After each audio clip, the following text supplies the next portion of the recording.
ఒంగోలు శాసనసభ్యులు బాలినేని శ్రీనివాస్ రెడ్డి ఒంగోలులో బిజీగా గడిపారు.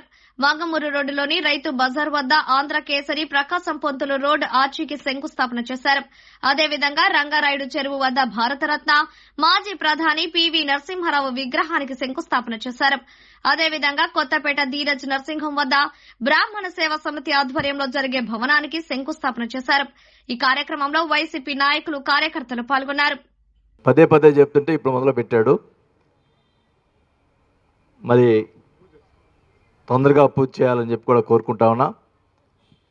అలాగే పివి నరసింహరావు గారి విగ్రహం కూడా కావాలని చెప్పి అడిగినప్పుడే వెంటనే మీరు మంచి స్థలం చూసుకోండి పెట్టిద్దాము అంటే ఆయనకు భారతరత్న రాకముందులే ఆలోచన ఉండింది మాకు.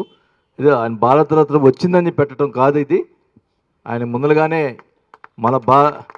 మన తెలుగు వారు ఇప్పటి వరకు ప్రధానమంత్రి చేసిన దాఖలాలు ఎక్కడా కూడా లేవు. ఆయన ఒక్కడే ప్రధానమంత్రి అయ్యాడు.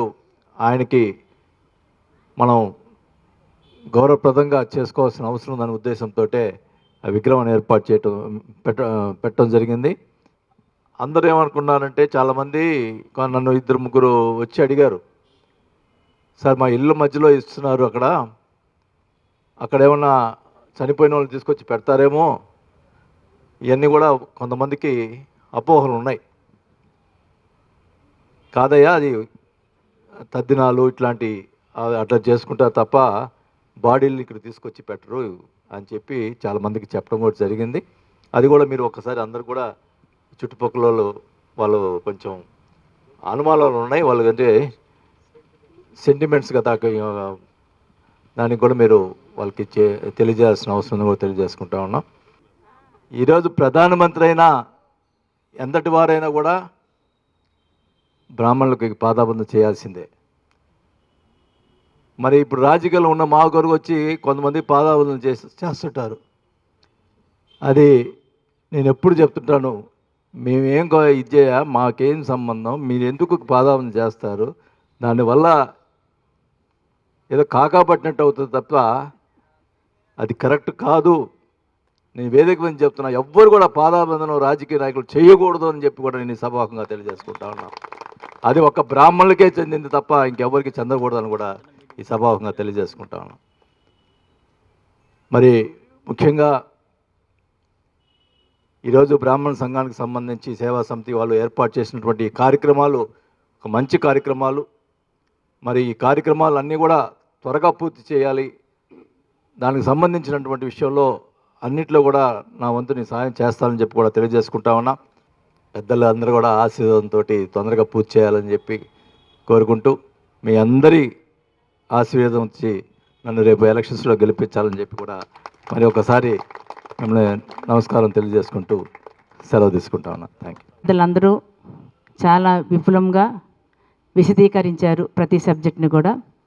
అయితే ప్రకాశం పంతులు గారు బ్రాహ్మణుడు అయినప్పటికీ వారు ఫ్రీడమ్ ఫైటర్ కూడా.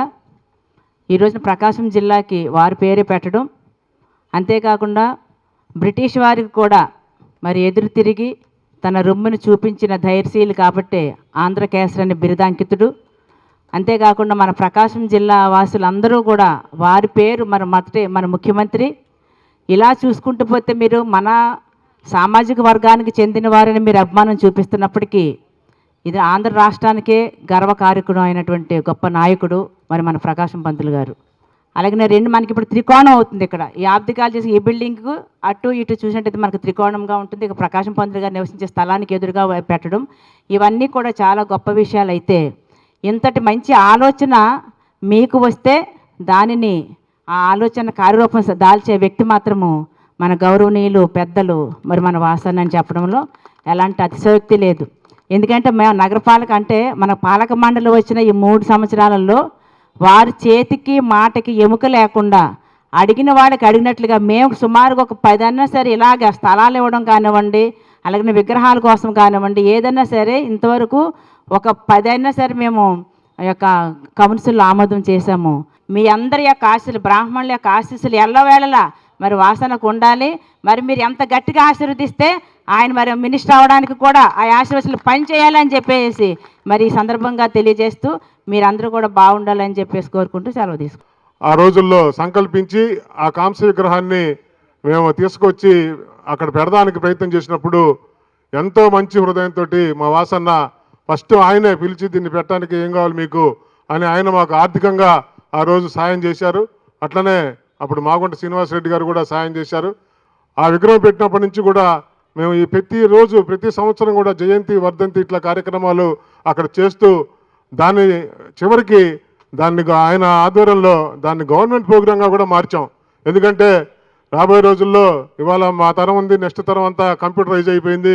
వీళ్ళు సాఫ్ట్వేర్ ఇంజనీర్లు వేయటం అమెరికా పోతే ప్రకాశం పంతులు గారు ఆలనా పాలనా చూసుకోవడానికి దాన్ని అఫీషియల్ ప్రోగ్రాం చేసి 2 ఏళ్ళ నుంచి మున్సిపాలిటీ వారే ఆయన వర్ధంతికి జయంతికి కూడా ఆ కార్యక్రమాన్ని వాళ్ళు చేస్తూ అట్లా అది జీవితకాలం కొనసాగేటట్లు కూడా ఏర్పాటు చేసుకున్నందుకు మరొక్కసారి అన్నకి కృతజ్ఞతలు తెలియజేస్తూ ఆయన చెప్పి కూడా దరిదాపులు 1-2 సంవత్సరాలు అయిపోతుంది. అయినా కూడా చిన్నగా దాన్ని వాళ్ళ కార్యాచరణలోకి తీసుకొచ్చాం. ఆయన ఎప్పుడు వచ్చినా కూడా దండేయడానికి వచ్చినప్పుడల్లా నన్ను ఆ విషయం మీద నన్ను కాస్త మందలించేవారు, హెచ్చరించడం కూడా మందలిస్తూ ఉండేవాడు. దానికి ఇవాళ కార్యాచరణ చేసి ఇవాళ మా మిత్రులందరూ కూడా దానికి నడుం బిగించి అది దరిదాపులో 20 లక్షల రూపాయలతోటి ఇవాళ ఆర్చి నిర్మాణానికి కూడా అన్న చేతులు మించి శంకుస్థాపన చేయటం. మనం ప్రతి ఒక్కరి ఇంటికి వెళ్తాం, వాళ్ళని కూడా దయచేసి నన్ను ఇది హృదయపూర్వకంగా మీకు అందరికీ కూడా మనస్ఫూర్తిగా కోరుకుంటున్నా. మీరు కాస్త 2 నెలలు మనసు పెట్టి మళ్ళా మన వాసన్నకి మన బ్రాహ్మణ జాతే కాకుండా మన వల్ల ఇతరుల చేత కూడా మనం వాళ్ళని ప్రభావితం చేసి ఆయనకి ఓట్లు ఇచ్చి మళ్ళీ మనం ఫ్యాన్ గుర్తు మీద మనం అందరం కూడా ఓట్లేసి ఆయన అత్యధికమైన మెజార్టీతో గెలిపించుకొని